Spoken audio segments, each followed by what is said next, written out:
Is Joseph Kony a god? Is he a god? Not God, but he have a spirit. How many spirits does he have? 3. 3 spirits? Yes. He's like a prophet. He can see it. He can see things before they happen. Yes. And are you suggesting that the spirit enters inside him and gives him knowledge? Yeah. Yeah.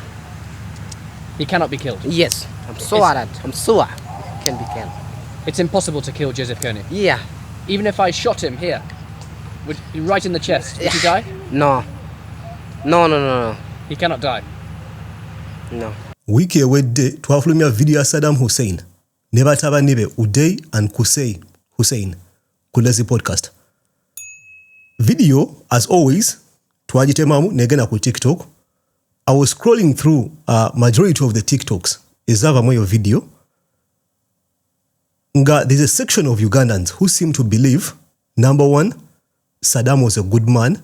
Naye ate I saw something, nalaba comment, oyinza okugamba eyakimalako.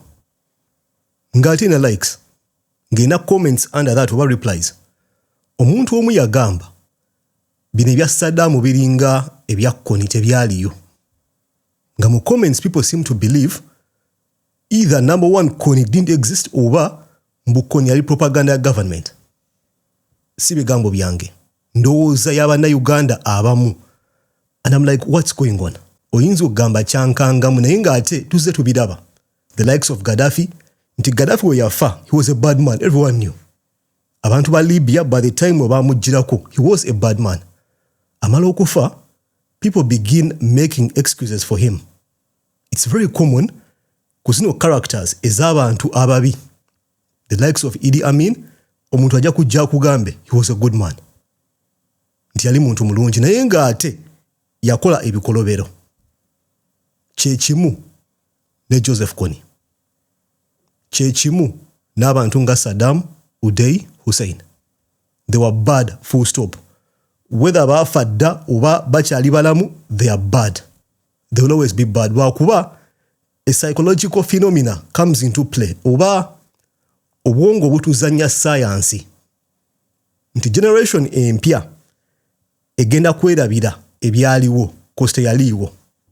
Tebalina lived experience. Kwegamba ebyagenda mu maaso tebabi witnessinga, tebabi livinga, so bajja bi underplayinga. Mu psychology bakiyita generational amnesia. Yeri in play wano. Omuntu okujja okugamba nti Joseph Kony didn't either exist or he was a creation of the government, you underplay the kind of things he did. Ofuluma Kampala n'ogenda mu northern Uganda ojja ku witnessinga some of the things omusajja bye yakola. The man existed. The man was bad. The man was not affiliated ku government. However nice oba appetizing wekiri mu mutwe gwo kwalina thinking eyo tekyaliyo. The man was bad. He was a rebel. He was deluded. He was crazy. He was a coward. Yakola ebikolobero against his own people. Yakwatanga abantu n'abatemako amatu emimwa. The survivors are there bakugamba. Amajege kenyini naye kenyini akigamba nti nawambanga abaana. Mwena video tugenda kuba torch oba tugenda kola ka reaction katono nnyo ku one of the most revealing documentaries gye baakola mu 2006 nga boogera ne Kony one on one. N'abasirikale be nga bakuwa endowooza yaabwe eri Kony gwe bayita prophet gwe balowooza nti alina special powers. Ye kenyini nga akugamba singa nfuga Uganda buli mwana yandikutte mundu mukamwake. But someone comes out na akugamba he didn't exist. Then some other person oba group y'abantu, I'm telling you this, mu ggwanga mulimu abantu nga they believe this madness. Nga kugamba waba yali mukozi wa government. Nga government eteekamu resources okumuyigga.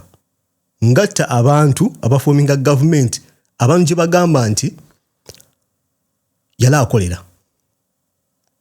If you look deep into those arguments, oyinza okugamba tezina proof, tezina magulu.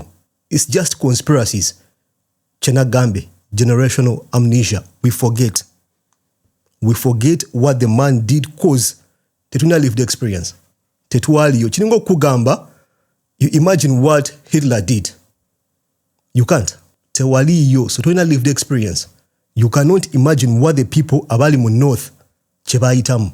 So do not underplay it by coming up with baseless, legless conspiracies. Ezo gamba, he doesn't exist. If he existed, mbu akwera government. Katandike video. We wait. And then, out of the jungle, Lord's Resistance Army soldiers. I talk with him until he come. Their leader, Right. Joseph Kony's number 2, Vincent Oti. Hello. Yes. Oh, You see? Hey. okay. How are you? Good. Fine? How many security would you want us to take? This few. So we can go? Yeah. So, Let's. security SPLA remains behind. As we walked through the bush, I finally believed I was going to meet Joseph Kony.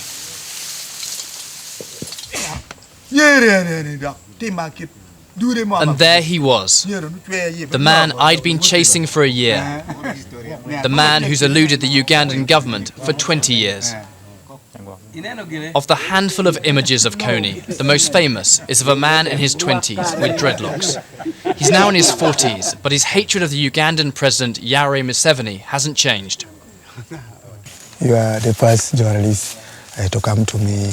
Of course, wosoma history. Ono guy njamu kolaka, I think, an entire episode ku Lazy Pod. Wosoma history.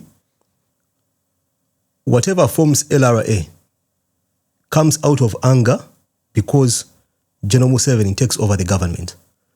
Mu myaka egyo twalina entalo nnyingi mu ggwanga. We had so many wars, left, right and center. Ebintu tebyali nga ebiri mu kaseera kano. You should read about this stuff. Nga the area is inhabitable. So these guys, Joseph Kony, apparently nga ina cousin, kigambibwa cousin, Lakwena, nga balina some deluded beliefs. Ngina mukolako full pod eno guy. Nga balina deluded beliefs nti they talk to spirits. They talk to spirits nti Katonda abatuma oba abawamanyi bakole ebikolobero bino. They had like over 10 spirits nga baziwa amanya. Nga buli emu erina kyebayamba, protection, kwesiga oil, mbu bullets cannot touch you. Chovolaba nga video etandika, oli omuteejo yogaya abadde agamba nti Kony, you cannot kill him. Indeed he believes it, cause kye bamugamba kyeyakula amanyi. Ono yamugamba nti either nabbi oba alina access to spirits ezimuwa amaanyi, ayogera ne Katonda amugamba kola boti ne boti. So they had that hate towards the government. Bali mu ntalo zaabwe. They were all rebels. Let me coin it like that. Mu 86, 85, bali bayekera bona. So this guy and other crazy people, abalina belief says nti spirits are commanding us. They begin abducting, they begin okosa abaana abato nga abajasi, bakukuza nga bakugamba oyo nabbi gwolabaawo. Bakukuza nga bakugamba gwolabaawo tafa. Nga ate olaba nti alina komanda, alina amaanyi. It's so bad, bano abaana ngatta bazadde baabwe, abawamba, obwana obuto abuzaalamu. It's reported nti alina abaana over 45. Nti yawasa abakazi over 60. Believes in polygamy. He was a crazy man. That's him. Bwatu wafanana, ogenda kumuwulira nga ayogera. He's not different from any of us. Ekyenjawulo nti upstairs he wasn't functioning. In the bush like this. So when I am here, you have now seen me. I'm a human being like you. I'm also, I have brain. I wear clothes also. Describe yourself to me. Tell me who you are. I'm a military position who is fighting in Uganda. I'm a freedom fighter. I won't use the F word. You're not a freedom fighter. You're not. You're not a freedom fighter, Kony. But a freedom fighter. You're killing young people. Yali ajjawo abantu be. How does that make you a freedom fighter? You're terrorizing, you're instilling fear, you're abducting. Ojjawo obulamu bw'abantu. How does it make you a freedom fighter? Who is fighting for freedom in Uganda.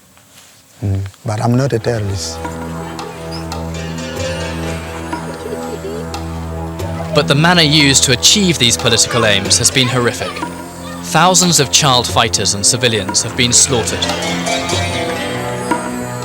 Hacking off lips, ears and limbs are just some of the methods used by this ruthless rebel group. You have been accused of...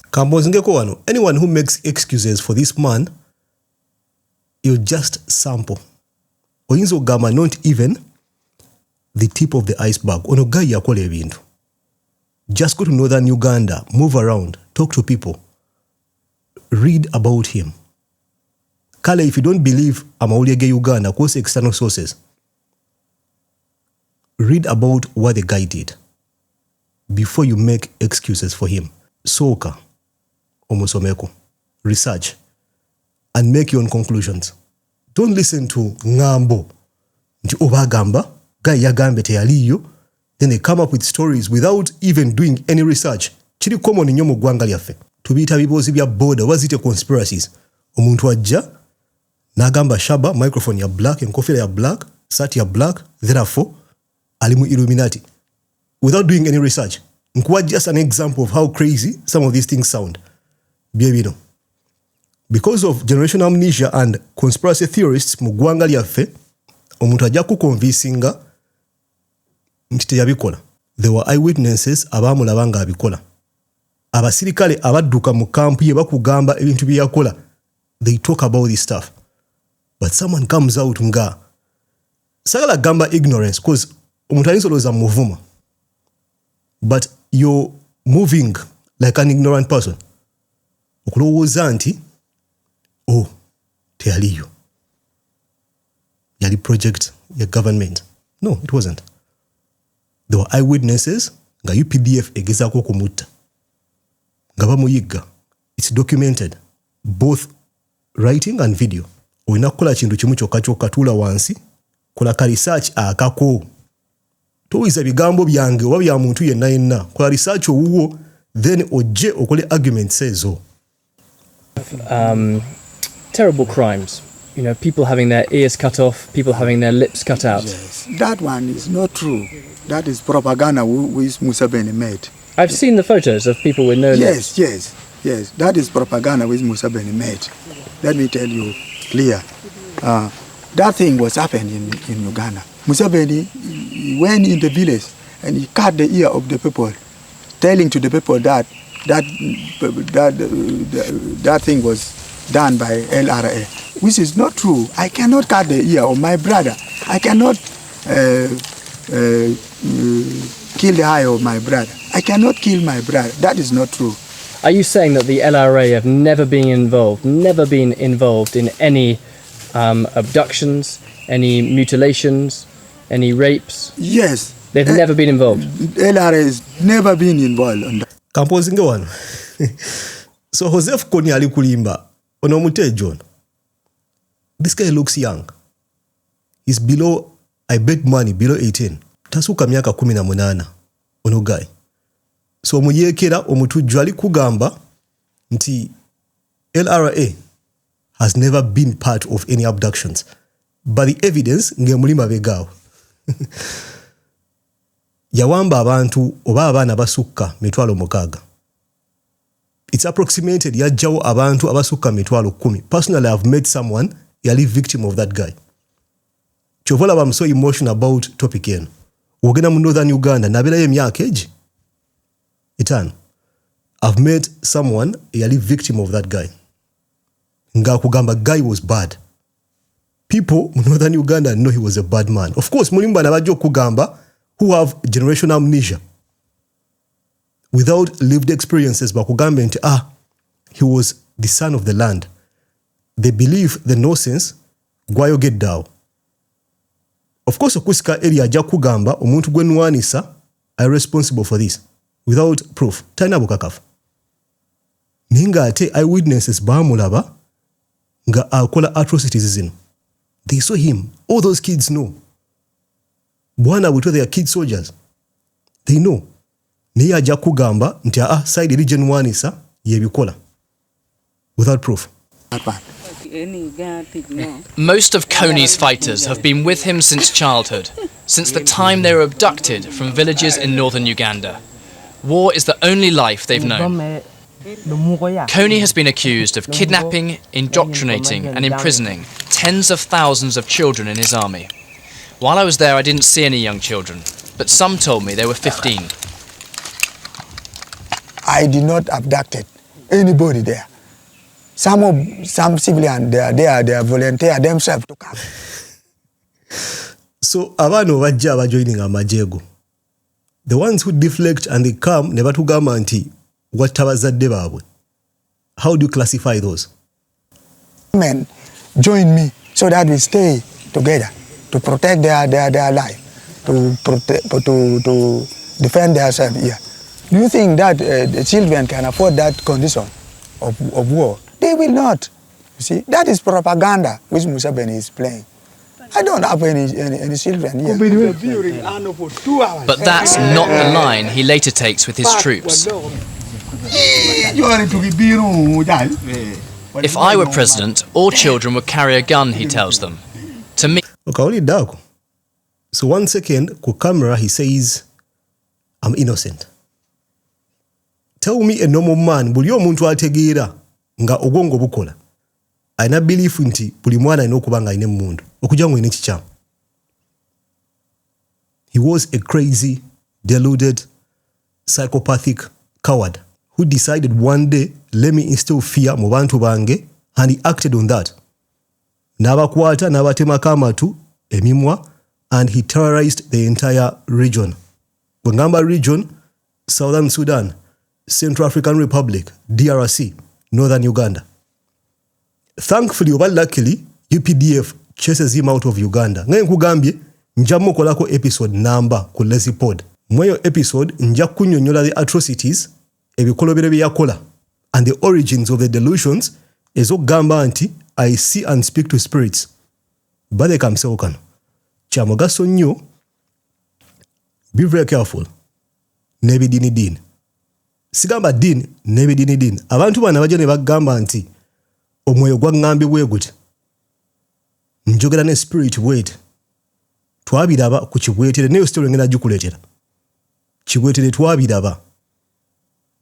Nga kugamba spirit yangambye kola bwoti. Eventually ekyavaamu kwocha abantu. For the sake of Kony, ebyavaamu rebel group. Fighting is as normal as ironing a shirt. 8, 9, 10 provinces. 20 years of war have involved atrocities on both sides, the LRA and the Ugandan government. Show me the place where we are now. It's a different map. In a war fought mainly in the bush, out of sight of cameras, the truth is hard to establish. Not feel happy, definitely. Riek Machar has taken on the role of bringing both sides together for peace talks. But as with previous attempts, it's going to be extremely complicated. So we meet tomorrow. I'm still unclear exactly what are your objectives. Kyamugaso nnyo ekyo. What are your objectives? Kye bategeeza wano kiki oyagala ogoba ki? Wogamba nti oli freedom fighter. Oyagala bukulembeze by killing people, by abducting, by torturing, by maiming. How do you intend to achieve these objectives? Ogenda kikola otya? Nga tulaba byokola, they are not in line with gwe kyolowooza kyoli. Freedom fighter. You're taking the lives of your own people. Mo camera right now you're telling us, I'm a freedom fighter, I want to liberate Ugandans by maiming them. What are your aims? What are you really fighting for? We want the people of Uganda to be free. We want the people of Uganda, let me say it inside that we are fighting for democracy. We want people to be with total democracy, free. We should be free to select our leader. We want our leader to be elected leader, but not a movement like the one of Museveni. Sam, come. Let me film a little bit longer. As we ate together, it struck me that Africa's most wanted man, who's never been interviewed by a journalist, seemed guilt-free, more interested in the record of other war criminals. I've seen here the former president of Liberia. Joseph Kony and 4 of his most senior commanders are the first people to have arrest warrants issued by the International Criminal Court. So that you will record well. Kony alone is accused of 33 counts of war crimes and crimes against humanity. I'm not guilty. I'm not guilty. I'm not guilty. At this time, it is very difficult to do. But when we talk this peace talk, and that peace talk, when we talk and everything is finished well, we go and talk. Okay. We'll see you tomorrow. Okay. We go and judge that case to show that I'm not found guilty. Yes. See, this is the emblem of the Lord's Resistance Army. In the middle of the heart is a 10 commandment of God. Kasta embozi twala inieyo. Ngaye na Gambie chiwetere. Credonia ne chiwetere bali bebamu. Ne bano baina line yemu eyendowooza. The 10 commandments of God. Preserving them. The Spirit tells me this. Unakoze bwati, ono prophet, ono tafa, wesiga amazi, wesige oil. Kasta bigena moyo line. It becomes a delusion. It becomes madness. This man was crazy. But one thing we should accept, the man existed. We are fighting to defend the 10 commandments of God because people are not following the 10 commandments of God. Kony is accused of controlling his forces with a mixture of distorted Christianity and brutality. Their ideology, they say, comes from the Bible. Has God told you to fight this war? No. It's not like that. God did not tell me to fight this war, no. Of course he's lying. Alimba. His second in command a few seconds ago, akugambi, we are fighting to protect the 10 commandments of God. And everyone knows, buli muntu ali mu camp ya Joseph Kony. Chovala bajita Lord's Resistance Army. The Lords came from the delusion of Njogane spirits, bakatonda bankuma. So he does everything possible mu camera, okwefuula this nice person, because achimanyi ono muzungu, abazungu bagenda kujiraba. Therefore, kambalimbe. Nayenga, you can easily see through the lies. Engeri jalimbamu is so childish, obalo akuba yali amazaka sera ngali mu nsiko. N'omwana emyaka 5 cannot lie nga Kony we yalimbamu yo video. 1 minute you're saying this, the next minute you're denying it. Kwegamba ye contradictinga. How many spirits speak to you? Very many. I don't know the number. But they speak to me. They talk to me. You know, we are gorilla. We are rebel. We don't have medicine. But with the help of spirit, they will tell to us, you, Mr. Joseph, go and take this thing and that thing. Joseph Kony has been elusive for so many years that he's achieved an almost mythical status, both among his supporters and his enemies. The fact that he allowed me to spend time with him may be significant. He may be preparing to come out of the jungle and engage in talks with the Ugandan government. But it wouldn't surprise me if he slipped back into the bush, never to be seen again. And of course, that's exactly what happened. Yabulao, up to this date, Chigambi wanti either ali mu DRC, Central African Republic oba Southern Sudan. Jakolera kangambe owa rebel we nenga is weak. Sometime back waliwo reports ezigamba nti yali afudde nenga mulamu.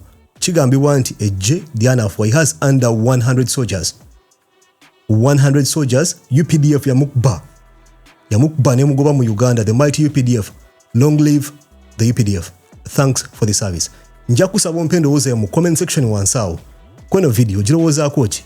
A deluded, crazy coward who descended on his own people n'akola atrocities. Kubatemako mimwa, kubatemako matu, in the name of the spirits guide me. Omulowoozaako ki? Mpa endowooza mu comment section wansaawo. Nja kulamu video dako. Peace.